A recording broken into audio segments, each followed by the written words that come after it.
gente, chegamos na competência 2. Dessa vez a gente vai conversar um pouquinho sobre a infraestrutura, né, que está em torno das operações logísticas.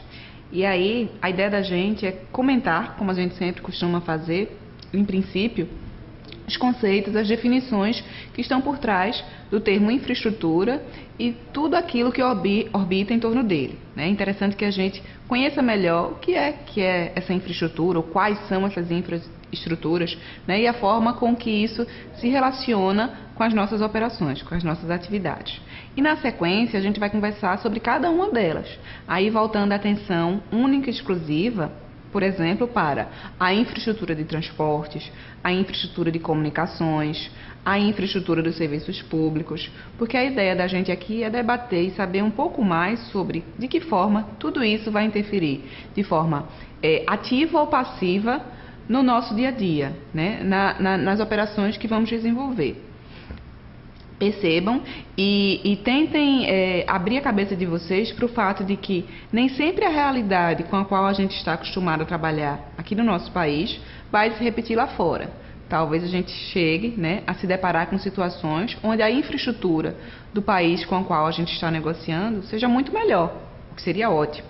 Ou, de repente, aquilo que a gente já reclama aqui no Brasil, chegando lá fora, a gente se depara com uma situação ainda pior, o que vai ser péssimo para o nosso negócio. Então, a ideia é que a gente conheça os lados positivos e os lados negativos e que a gente tente, como profissional de logística internacional, encontrar a melhor solução para os desafios que nos forem postos, né? Para a gente superar isso e fazer a melhor escolha possível, conseguir entregar no prazo acordado, né? Fazer tudo isso de uma forma dinâmica e saudável para o nosso negócio, é claro. E aí, infraestrutura e infraestrutura logística, né? O que é que isso tem a ver? Por que é que a gente está estudando isso? Onde é que a gente precisa centralizar o nosso pensamento? No nosso caderno, a gente colocou algumas definições do termo infraestrutura. E aí a gente fez isso a partir de uma leitura da definição proposta pelo dicionário, né, que é a base que dá o conceito da palavra em si, e a gente também fez uma pesquisa em livros de logística internacional para a gente chegar então a poder constituir a nossa própria definição de infraestrutura. Então, quando a gente pensa em infraestrutura, a gente está pensando em base, né, nos fundamentos em cima dos quais a gente vai erguer todo o nosso trabalho. Então, é peça de infraestrutura, por exemplo, o sistema viário oferecido por aquele país. É um item da infraestrutura, o tipo de porto com o qual a gente vai poder fazer o deslocamento da nossa mercadoria. Também é um elemento relacionado à infraestrutura, os serviços de telecomunicações que são oferecidos, com os quais a gente vai poder manter, né, um telefonema, enviar um e-mail, despachar uma mercadoria. Tudo isso é base, é peça fundamental para que a gente consiga fazer o nosso negócio andar. Então, tudo que dá sustentáculo é a infraestrutura, né? É dela que nós vamos precisar. É em cima dela que nós vamos desenvolver, né, a nossa estratégia de logística internacional. Por isso que a gente está estudando ela aqui, porque ela interfere sobremaneira nas atividades que a gente desenvolve todo santo dia. A gente vai precisar contar com a infraestrutura que é ofertada por aquele país, né, por aquela região onde a gente está trabalhando, bem como o correspondente no país com o qual a gente está fazendo esse tipo de negócio. Então, como muitas vezes a gente não vai conseguir, né, é ilusório a gente achar que a gente vai poder ir no outro país, conhecer aquele porto que a gente imagina que vai ser o porto pelo qual a mercadoria vai transitar. A gente também não vai poder ir até aquele país para ver, por exemplo, como está a condição das estradas daquele país, para saber se a mercadoria que a gente for fazer, né, o deslocamento através de caminhões, se vai ter algum tipo de interferência. Nada disso muitas vezes vai poder acontecer. A gente não vai fazer esses deslocamentos prévios para checar em loco, né, checar olho no olho de que forma aquilo vai ser ofertado, aquela infraestrutura está disponível. Então, como a gente vai se valer de contatos telefônicos, de visitas aos sites, de parceiros que já fizeram negócios utilizando aquelas infraestruturas, é interessante que a gente, então, seja o mais preciso possível e o mais atento possível para que, em caso de surpresas, a gente saiba como resolver, ou como a gente saiba como não cair nessas armadilhas que a infraestrutura pode preparar para a gente. Então, é interessante, é importante, e é por isso que faz parte da nossa competência 2 esse tipo de discussão aqui. E aí essa perspectiva da infraestrutura, ela é tão pesada e ela interfere tanto que eu estou trazendo para vocês uma figurazinha que mostra, né, que comprova toda essa teoria, né, toda essa discussão que eu estou tendo anteriormente com você. Nessa pesquisa aqui, feita pelo Fórum Mundial Econômico, né, com vários países, acho que cerca de 150 países, foi feito um grande ranking dos países em relação à infraestrutura que eles oferecem para os negócios, para o desenvolvimento dos negócios em geral. Então, eles fizeram estabeleceram parâmetros para serem analisados em termos, por exemplo, da qualidade das estradas, do tempo que o passageiro espera para embarcar num voo, dos serviços oferecidos em termos de telecomunicações, velocidade da internet. São coisas do nosso dia a dia, mas que fazem parte das nossas rotinas profissionais e podem atrasar ou acelerar o desenvolvimento daquele país e, consequentemente, o nosso próprio desenvolvimento. E aí, nessa pesquisa, que foi feita em relação aos anos 2011 e 2012, se chegou à conclusão de que o Brasil ocupa, né, a 104ª posição no ranking que tem menos de 150 países cadastrados. Então percebam que a situação da gente, de fato, está longe de ser a ideal, a agradável, a que a gente queria. A gente está muito longe ainda, a gente tem que correr muito, por exemplo, para se equiparar à situação do Chile, né, que ocupa a 32ª posição, e é um país aqui vizinho ao nosso, mas está num estágio muito mais avançado do que o do Brasil, quando o assunto é infraestrutura.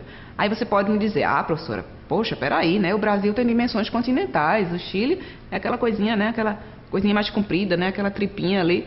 Sim, mas proporcionalmente houve investimentos que foram feitos que fizeram que Chile e Brasil se diferenciassem. E na hora de escolher os países para negociar, esse é um ponto que vai ser pensado pelo nosso, que talvez não venha nem a ser cliente. Porque entre escolher o Brasil, que é emperrado em certos aspectos de infraestrutura, e o Chile, que sai à frente, talvez esse cliente opte por fazer negócios com o Chile. De repente vai ser essa a saída por conta do peso que a infraestrutura exerce nos negócios.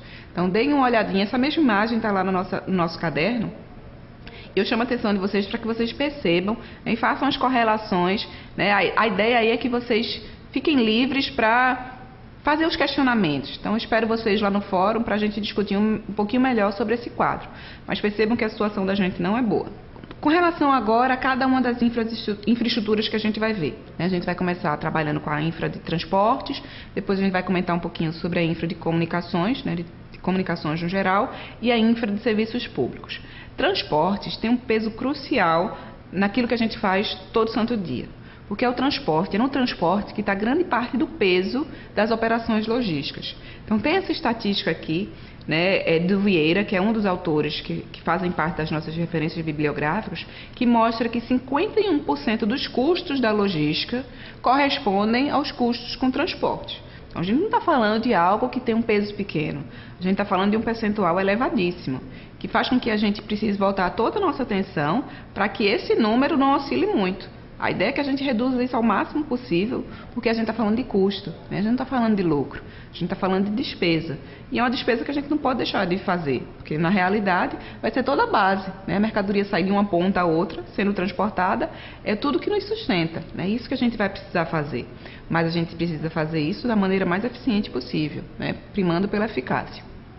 É por isso, então, que a gente vai dedicar atenção especial à infraestrutura de transporte. E aí, quando a gente fala de transportes, a gente vai trabalhar com subdivisões, né? A gente vai poder pensar em termos de infraestrutura portuária, infraestrutura aeroportuária, infraestrutura ferroviária, a infraestrutura também disponibilizada nas rodovias. Então, tudo isso vai fazer parte do seu mapa de atuação. Você tem que ficar de olho aberto para tudo que é oferecido em termos desses componentes que a gente falou, né? O que é que está lá disponível para a gente nos portos, nos aeroportos, nas ferrovias e pelas rodovias afora. E aí, em termos, por exemplo, de infraestrutura portuária, a gente vai precisar se preocupar desde a capacidade do calado daquele porto, ou seja, a altura da água para fazer com que o navio flutue, que vai fazer diferença. O tipo de navio que consegue chegar naquele porto, em função desse calado, por exemplo, que pode ser maior ou menor. O casco do meu navio também tem que sofrer uma adequação. Então, a depender, o tamanho do navio onde a minha mercadoria está embarcado não consegue entrar naquele porto ali que eu tinha imaginado como sendo o porto de destino para minha mercadoria. Preciso rever então ou o meu navio ou o meu porto. Como é que eu faço essa contabilidade aí? Como é que eu faço essa discussão e chego qual é a minha melhor opção? Isso aí já é uma coisa que você vai ter que pensar, porque outros fatores precisarão também ser analisados. Mas esses são componentes mínimos que precisam ser atentados por você, né? Por exemplo, há pontes próximos nos locais onde eu vou passar, onde essa embarcação vai passar? Não sei. Você também vai ter que fazer essa pesquisa. Nessa imagenzinha aí, é bem interessante, a gente está falando de um navio rumo a passar sob uma ponte, né? E essa aí tudo bem, aparentemente as coisas vão se dar sem maiores transtornos. Mas há casos em que, devido à altura da ponte, né, são pontes antigas, portos também antigos, de repente a gente já não consegue mais fazer com que a mercadoria passe, né, o navio passe, sem que haja a necessidade de ou de deslocar aquela carga para um outro navio, ou esperar a maré descer para que aquela embarcação possa transitar com segurança. Era uma coisa que não era prevista por você? Se não foi, certamente vai lhe dar dor de cabeça. A gente precisava ter feito esse estudo antes de se deparar com a ponte no meio do caminho. As gruas, né, que são aqueles equipamentos para fazer o deslocamento das cargas. Que capacidade tem essa grua?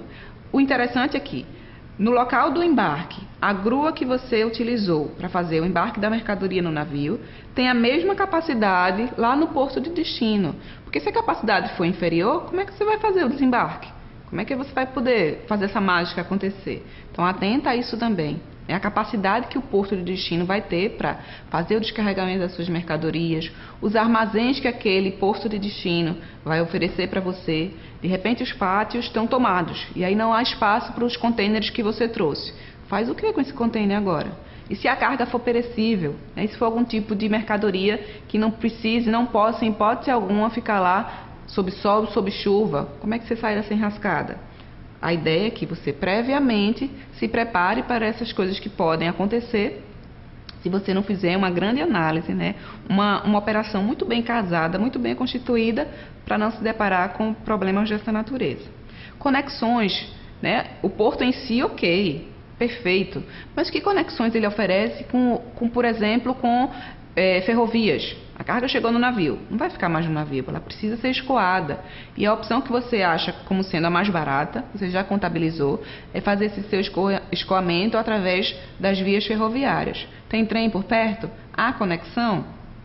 É uma pergunta que você vai precisar responder, para fazer com que a operação se concretize até o destino final da mercadoria. A operação não para na hora que aquela carga chegou no porto. Ela só se encerra quando o cliente recebe aquela mercadoria. Então, do porto para o cliente, muito caminho ainda precisa ser percorrido. E isso é obrigação sua tentar. Do ponto de vista da infraestrutura aérea, né, a gente sabe que cada vez mais, né, os aviões também são utilizados como veículo de transporte de cargas. E aí a gente precisa imaginar que nem todo aeroporto, na verdade a gente precisa saber, ter isso em mente, que nem todo aeroporto tem a pista de pouso e decolagem ideal, né, do ponto de vista da extensão e até mesmo da qualidade daquela pista. Aquele aeroporto, de repente, não consegue receber a aeronave que é necessária, pelo porte da aeronave, que é o ideal para a sua mercadoria ser embarcada. Então, tudo isso são coisas que você também precisa colocar no seu radar para saber se dá para trabalhar com essa possibilidade aí, de utilizar a infraestrutura aérea. No caso do Brasil, vira e mexe a gente ouve falar em apagão. Então, do mesmo jeito que os apagões nos aeroportos atrapalham a vida dos passageiros, também atrapalham a vida das empresas, que usam os aviões como veículo de transporte. Uma pista, né, poucos terminais de embarque e desembarque, tudo isso também influenciam. Essa imagem aí, né, o aeroporto de Dubai, mostra pra gente uma coisa grandiosa. Olha, eu não consigo nem contar quantos terminais de embarque e desembarque tem aí nessa fotografia, mas é uma coisa, né, que enche as vistas da gente e faz com que a gente imagine que esse pode ser, de repente, somente numa análise crua e simples dessa imagem, de repente isso pode ser um porto para a gente pensar, se a gente imagina deslocar nossas mercadorias, passando, por exemplo, por Dubai, para acessar a China, por exemplo, que tem muito essa conexão aí entre Dubai e a China. Qualidade das pistas, extensão das pistas, o horário de funcionamento dos aeroportos, principalmente porque embarque e desembarque de carga geralmente tem um horário diferenciado, mais para o turno da noite, da madrugada, até porque em tese, é quando esses aeroportos estão mais livres. Também é necessário a gente pensar nisso, no horário que esse aeroporto está disponível para o nosso embarque e desembarque de mercadorias. Os armazéns também que esses aeroportos dispõem para condicionar a nossa carga. De repente a gente está trabalhando com a carga frigorificada. Vamos imaginar agora se a gente estivesse saindo lá do aeroporto de Petrolina, né? Base da fruticultura aqui do Vale do São Francisco. Então é óbvio que eu vou precisar dispor de armazéns frigorificados. Estou falando de fruta é perecível. E para que essa fruta chegue lá do outro lado do mundo, seja consumida na Europa, por exemplo, a partida daqui vai exigir que ela seja guardada, reservada até o momento do embarque em armazéns especiais, que depois elas sejam colocadas em contêineres, né, também frigorificados. Então, esse aspecto da refrigeração vai percorrer todo o deslocamento dessa fruta que saiu lá de Petrolina e só foi ser consumida lá do outro lado do mundo, na Europa. São coisas que a gente também vai precisar ficar atento, né, para que essa mercadoria não se perca, né, não sofra nenhum tipo de estrago. A infraestrutura rodoviária é outro item também que a gente pode prestar muita atenção. Porque do ponto de vista das rodovias, né, aeroporto, porto, são coisas que pode ser que um país, uma cidade, uma região não tenha. Mas rodovia, estrada, todo lugar do mundo tem. A diferença é em que condição os países mantêm as suas estradas. É uma estrada de fácil deslocamento ou é uma esburacada como às vezes a gente se depara Brasil afora? É uma estrada onde há cobrança de pedágio? Se sim, pense que isso vai impactar os seus custos logísticos. Tem uma outra via alternativa que a gente possa, né, se livrar dos pedágios, ou de fato é melhor trafegar por uma via expressa com pedágio, porque vai fazer com que o nosso deslocamento seja mais rápido e em função disso a gente consegue economizar em relação ao preço que a gente pagou, né, nesses pontos de parada de pedágio. A sinalização dessas estradas, isso pode ser um fator que pode fazer com que a gente ou perca tempo, porque de repente se perdeu ao trafegar por aquelas vias que não são as que a gente está habitualmente acostumado a trafegar, porque a gente está falando de vias em outros países, ou porque de fato a sinalização é precária. Tem vários exemplos mundo afora aí de ruas, acho que é no México, que tem uma mesma rua, o nome de uma mesma rua, tem 800 ruas com esse mesmo nome. Imagina como é que se faz uma entrega dessa, 800 ruas com o mesmo nome. É uma coisa para você aí, né, operador de logística, pensar. De como é que a gente consegue se livrar desses pequenos atropelos que podem se transformar em grandes problemas se a gente não toma conta, né, com um pulso muito firme. Infraestrutura de comunicações e de serviços públicos. Também preciso me preocupar com isso? Precisa. Como é que você vai conseguir mandar um e-mail e ter a garantia de que aquele seu e-mail chegou se naquele país com o qual você está negociando há um bloqueio na internet, por exemplo?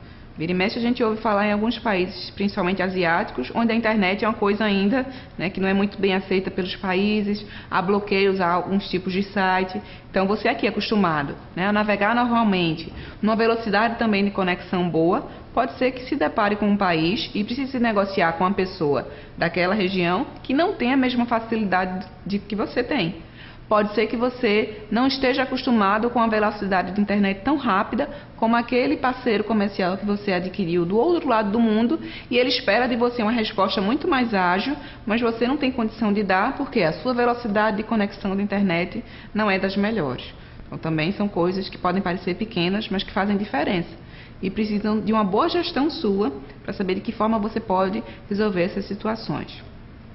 Correios, e aí eu botei a imagem dos Correios brasileiros para chamar a atenção de você para o seguinte fato: Correios do Brasil é considerado um dos mais eficazes do mundo, né? A gente tem poucas reclamações, a gente só lembra até dos Correios quando, por exemplo, há greve e aí atrasa a entrega das contas, a correspondência demora a chegar. Aí é quando a gente lembra dos Correios do ponto de vista que é quando ele faz falta, porque ele é tão perfeito, ele roda tão naturalmente que a gente nem lembra dele nesse aspecto. Mas se os Correios podem ser um fator de orgulho aqui pra gente, porque ele acontece, né? O trabalho dos Correios no Brasil se dá bem direitinho, né? Se dá de forma equilibrada, em alguns outros países a gente não tem essa mesma sorte. Pode ser que os Correios de um outro país com o qual a gente vai negociar seja, por exemplo, pautado por muitas greves. E aí greve implica em atraso. Ou pode ser, como a gente, né, de vez em quando ouve falar ou tem acesso, formado por profissionais que não são, por assim dizer, muito atentos com as mercadorias com as quais eles estão fazendo a entrega. E aí a mercadoria sofre uma avaria, sofre até mesmo em alguns países algum tipo de desvio. Então imagina só, a mercadoria do seu cliente ser desviada, sofrer uma avaria. Quando o cliente abre lá, se depara com a encomenda, não era bem aquilo. Então, de repente, se a infraestrutura de comunicações através dos correios daquele país não é confiável, talvez seja o caso de você recorrer a uma empresa privada que faça esse serviço de entrega. A gente tem ícones mundiais, por exemplo, como o FedEx, que todo mundo ouve falar e sabe que trabalha muito bem nesse aspecto. E a infraestrutura de serviços públicos também é um outro ponto para a gente ter atenção especial. Por quê? Basicamente a gente está falando de oferta de água, oferta de gás, oferta de energia. Talvez a gente pense assim, mas por que isso tem a ver com o meu negócio em si? Meu negócio é logística, por que eu preciso de água, esgoto, gás canalizado, energia? Precisa. Imagina que sua empresa vai montar um centro de distribuição em uma determinada região de um país distante do seu. E você não sabe nada, Você vai estar envolvido na equipe de montagem dessa central de distribuição e você não sabe, por exemplo, como é a oferta de água, se há energia sempre, ou se há picos de energia, se há apagões, aparentemente isso não tinha nada a ver com a sua rotina, mas tem sim, porque a partir do momento em que você se estabelece lá ou depende da infraestrutura de serviços públicos ofertados por aquele país em relação ao seu, isso vai fazer diferença para você sim, isso pode ser um fator de dor de cabeça. Então não mata ninguém, Não existe muito de você também atentar para a oferta de serviços públicos, para saber a qualidade, especialmente a qualidade. Então tudo que a gente falou aqui, tudo que a gente sobre os assuntos sobre os quais a gente conversou em termos de infraestrutura, tem um grande componente por trás dele que é essa palavrinha aí, a qualidade. Tudo isso precisa ser oferecido para você da melhor forma possível para que você replique isso para o seu cliente. Se a qualidade não é satisfatória, você vai ter que então fazer o seu jogo para tentar encontrar as melhores saídas possíveis diante daquela conjuntura ali que não é tão harmônica, não é tão favorável assim, mas que precisa ser, porque você não vai mudar nem de país nem de cliente. Você precisa trabalhar com o cenário atual. E se o cenário é negativo, cabe a você tentar encontrar as soluções para fazer essa transposição da melhor forma que for conveniente. Bom, a gente viu a infraestrutura, em termos de infraestrutura de transporte, de comunicações e de serviços públicos. Espero que vocês tenham compreendido cada uma das diferenças, das particularidades e o porquê eu tenho insistido tanto nesse fato de que vocês precisam sim estar atentos a ela. E eu conto com vocês na nossa próxima competência, quando a gente dá encerramento à nossa disciplina de Logística Internacional. Espero vocês no fórum, Conto com a participação de vocês na execução das atividade semanal e atividade no polo. E até breve, com mais um pouquinho de Logística Internacional.